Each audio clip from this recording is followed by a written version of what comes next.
Baik, Assalamualaikum warahmatullahi wabarakatuh. Di sini kami dari kelompok 2 ingin mendiskusikan hasil dari diskusi kelompok kami. Nah, kami akan membahas tentang faktor penghambat atau penunjang pembelajaran daring di perguruan tinggi. Nah, di sini saya bersama rekan-rekan saya yang bernama ada Indah Ayu Pratiwi, lalu ada Irul Latifat, sini saya sendiri Maulana, lalu ada Rahma Yunida, selanjutnya ada Tias Bintang Tusiani. Assalamualaikum warahmatullahi wabarakatuh.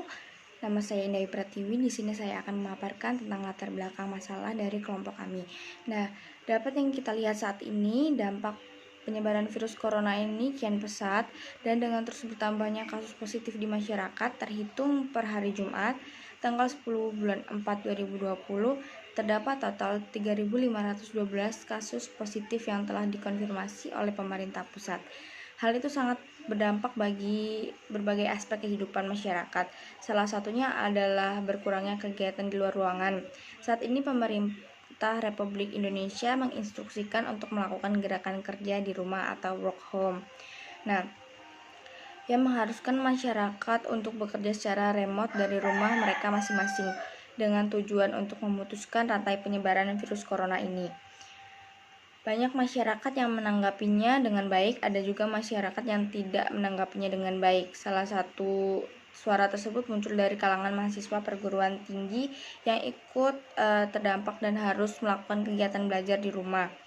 Nah, instruksi langsung di pemerintah juga wajib diikuti oleh para mahasiswa sebagai bentuk pencegahan penyebaran virus corona. Akhirnya, berbagai alternatif metode pembelajaran seperti pembelajaran secara daring atau online learning pun diterapkan. Banyak gangguan pada awal penerapannya. Banyak mahasiswa yang menanggapinya kelas daring ini dengan baik. Setelah berjalannya proses perkuliahan secara daring tersebut, banyak mahasiswa justru mengalami kesulitan dalam belajar.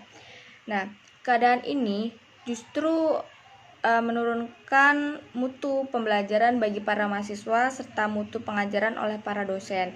Mengapa hal tersebut terjadi? Mengapa kebebasan yang diberikan pada mahasiswa dengan cara belajar di rumah justru membuat berkurangnya efektivitas belajar tersebut?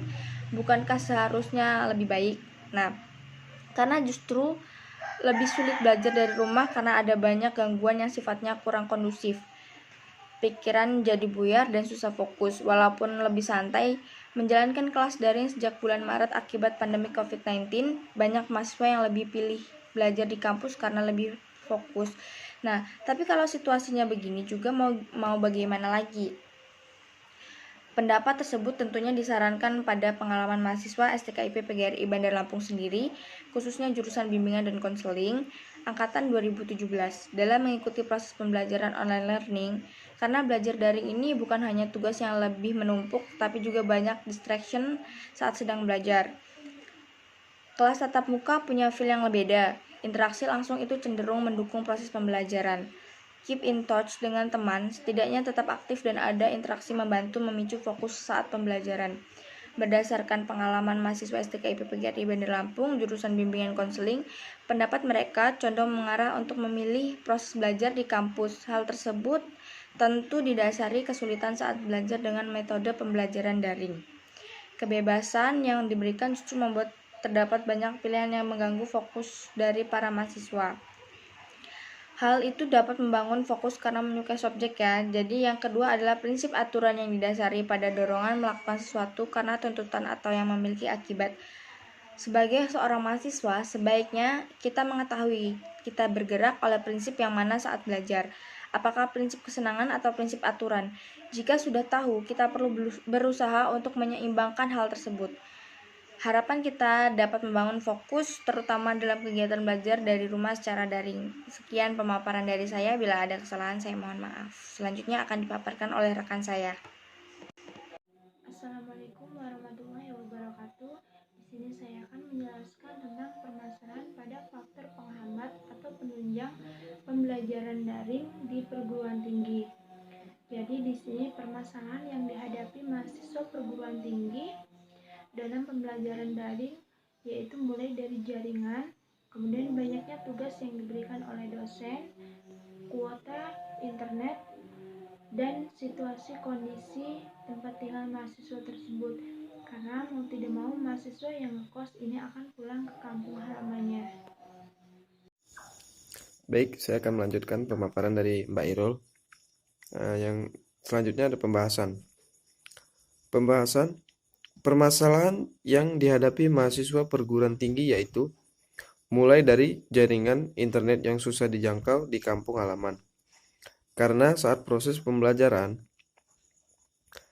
daring dilakukan di setiap kampus, jadi mahasiswa yang ngekos di kota dihimbau untuk pulang ke kampung untuk mencegah COVID-19.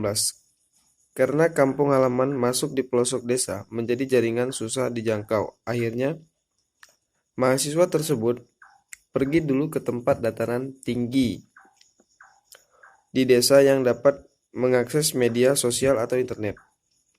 Kadang saat kuliah daring berjalan, tiba-tiba sinyal hilang, jaringan internetnya gangguan, menjadi menghambat proses pembelajaran harus berhenti. Kendala yang lain, dengan sistem ini membutuhkan kuota internet yang banyak, karena pembelajaran daring ini menuntutnya untuk terus online di jejaring aplikasi sosial pembelajaran seperti aplikasi Zoom, Classroom, dan WhatsApp Group. Sehingga pembelajaran daring ini membuat tugas-tugas semakin menumpuk dengan deadline yang singkat, sehingga membuat kewalahan dan bingung mana yang akan dikerjakan terlebih dahulu.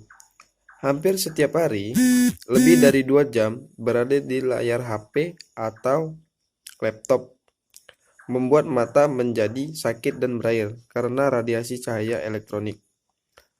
Dan mahasiswa mudah lelah dan letih karena situasi dan kondisi rumah yang rutinitas sehariannya hanya membersihkan rumah. Namun ketika daring berlangsung, rutinitas tidak hanya seperti biasanya, melainkan harus terburu-buru dari pagi hari untuk melakukan kuliah online, supaya tidak tertinggal absen dan pembelajaran materi yang diberikan oleh dosen. Sehingga membuat rutinitas membantu orang tua banyak terkendala. Nah, itu saja pemaparan dari saya. Assalamualaikum warahmatullahi wabarakatuh. Perkenalkan, nama saya Rahma Yunida. Baiklah, di sini saya akan menyampaikan teori pendukung. Sejak merebaknya kasus penderita COVID-19 di Indonesia awal Maret 2020, banyak institusi pendidikan menerapkan kuliah daring. Kebijakan itu diambil sehubungan dengan adanya himbauan untuk melakukan social distancing, sebuah upaya untuk melakukan pencegahan agar laju gerak virus yang dikenal sebagai virus corona tersebut. Kuliah daring merupakan sarana media pendidikan yang memperpendek jenjang sosial sehingga kesepakatan belajar dirasakan oleh publik secara fisik untuk mengakses informasi termasuk pendidikan yang tidak terbatasi oleh waktu maupun geografis, tentu ingin memberikan dampak psikologis pada peserta didik. Meskipun kuliah daring mempermudah interaksi antara pengajaran dalam peserta didik, hal ini tidak lantas mempermudah segala sesuatu, pengalaman penulisan, dan beberapa staf pengajaran lainnya. Dalam menggunakan daring, pembelajaran lebih menganalisis kuliah memang menawarkan pengalaman pembelajaran peserta didik. Baiklah, sampai sini saya ucapkan wassalamualaikum warahmatullahi wabarakatuh. Di sini saya akan membacakan kesimpulan hasil diskusi kelompok kami, yaitu tentang artikel faktor penghambat pembelajaran daring di perguruan tinggi. Kesimpulannya yaitu dapat disimpulkan bahwa dengan sistem pembelajaran atau perkuliahan daring, banyak sekali keresahan atau keluhan-keluhan yang dirasakan mahasiswa. Banyak sekali kendala yang harus diatasi. Kebanyakan dari mereka merasa kalau sistem pembelajaran ini kurang efektif, baik dari segi waktu ataupun dalam penyampaian materi. Mereka juga menyampaikan dengan sistem ini mengharuskan mereka untuk selalu memiliki kuota internet dan sinyal yang baik. Sedangkan kedua hal tersebut dirasa cukup memberatkan karena mereka harus mengeluarkan uang lebih untuk membeli kuota dan kekuatan sinyal internet di setiap daerah yang tidak sama. Namun, di balik itu semua, pembelajaran dengan sistem ini membuat mahasiswa bisa melakukan perkuliahan dengan lebih santai, bisa dengan nonton TV, makan, ataupun dengan rebahan. Kami berharap musibah ini cepat berlalu, agar sistem perkuliahan offline cepat bisa dilaksanakan seperti semula. Baiklah, itu yang bisa saya simpulkan hasil diskusi dari kelompok kami.